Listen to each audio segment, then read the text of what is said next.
जी अस्सलाम वालेकुम। जैसा कि आपको मालूम है, वज़ीर आज़म शहबाज शरीफ की जानिब से कल 1 सितंबर है और 1 सितंबर को कल बहुत बड़ा प्रोग्राम लॉन्च हो रहा है। अगर आप लोग भी उसमें अप्लाई करना चाहते हो तो ये वीडियो आपके लिए है। आपने इस वीडियो को शुरू से लेकर एंड तक ज़रूर देख लेना है। वज़ीर आज़म शहबाज शरीफ की जानिब से 80,000 रुपये तक, 1 लाख रुपए तक सब्सिडी दी जाएगी।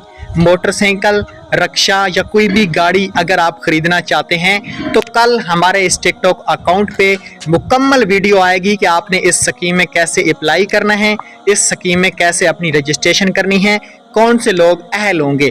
बहुत बड़ा प्रोग्राम का लॉन्च होने जा रहा है, तो आप हमारे साथ जुड़ के रहें।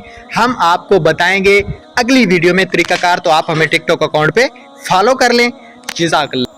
टिकटॉक अकाउंट का लिंक आपको नीचे डिस्क्रिप्शन में प्रोवाइड किया जाएगा, वहां से आप ओपन करके आप हमारे साथ इनबॉक्स में भी राब्ता कर सकते हैं। अगर आपका कोई भी मसला है, इस प्रोग्राम की अगली वीडियो हम अपने टिकटॉक अकाउंट पे अपलोड कर देंगे, तो वहां पे जाके आप हमें फॉलो कर लीजिएगा। Thanks for watching. अल्लाह हाफ़िज़।